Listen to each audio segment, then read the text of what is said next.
What's going on? My name is Sam Canchola, and welcome to Radiant Youth's Middle School Sunday Experience. Does anybody remember playing dodgeball in PE? Or even here at church? If you were here at our middle school lock-in, you probably remember how wild it got. I remember some of y'all were going for the absolute kill shots. Now there's two kinds of people in a dodgeball game. The people who charge to attack, and the people who hold onto the ball in the corner just trying to survive. I remember being at a camp playing with kids much older and stronger than me, and in those moments I was just trying to survive. It was less about winning and more about not getting drilled in the face. I was dodging what felt like 50 balls just trying to survive. Now I have a question for you. Do you ever feel this way spiritually?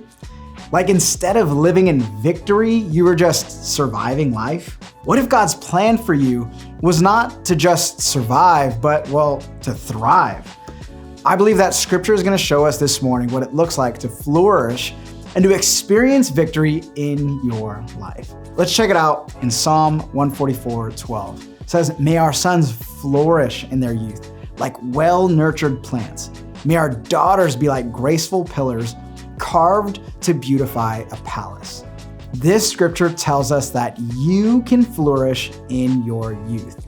Yes, even as a middle schooler, you don't have to wait till you're old enough, or wait till you're smart enough, or wait till you're tall enough, or whatever enough. You can flourish today. In fact, there's a popular story in the Bible I want us to focus on today. It comes out of 1 Samuel 17, and you might know it as the story of David and Goliath. Now, to give us context, here's what's going on. There's two sides preparing to go to battle, the Philistines and the Israelites. Goliath, a giant Philistine warrior, challenges the Israelites to a solo battle of one-on-one, winner takes all. Let's go on and read. It says, "Goliath said, 'Choose a man and have him come down to me. If he's able to fight and kill me, we will become your subjects.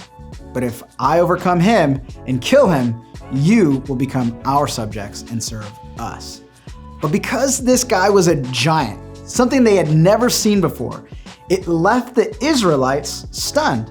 And so in verse 24, it says, "Whenever the Israelites saw the man, they all fled from him in great fear. But in comes David, a young shepherd, arriving to bring food to his brothers. And he overhears Goliath taunting his family and his people. And so what does David do? He volunteers himself to fight Goliath. Except King Saul, well, he wasn't too convinced, and he essentially said to David, "You're too young for that. You're too young for that, David." Have you ever heard this said before? I need you to lean in and hear me on when I say this. There's wisdom in listening to authority. Here, Saul was being led out of fear of man instead of being led by faith in God.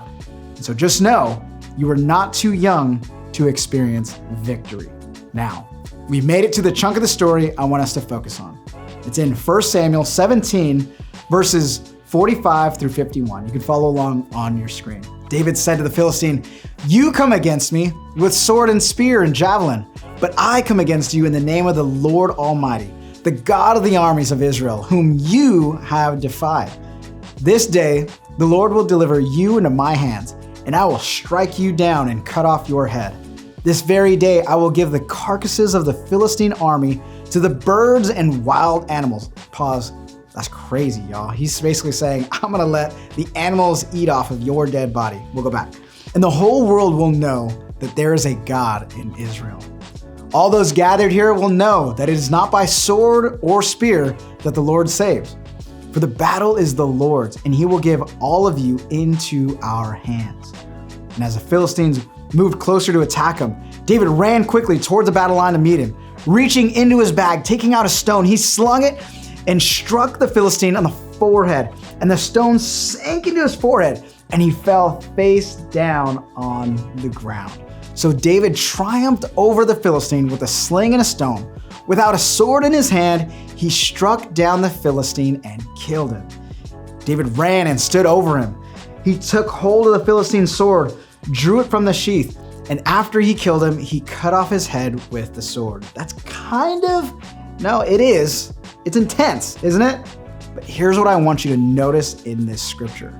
I want you to notice the strong imagery of a young boy who trusted his God to take what the enemy meant for evil and show him victory. David didn't have a sword. That was Goliath's sword. And he used Goliath's sword to finish the work. And so what does that mean for us today? That God's provision is still active for you like it was for David. So whatever you're going through right now, God will not let it destroy you. When you surrender your battle to the Lord, He will use it to show you victory. And the bottom line is this: you're not too young to slay giants. In fact, to make this even more practical, let's look at Luke chapter 10, verses 19 through 20, where Jesus says, I have given you authority. Everybody say authority. Let's try that again. Everyone say authority to trample on snakes and scorpions and to overcome all the power of the enemy.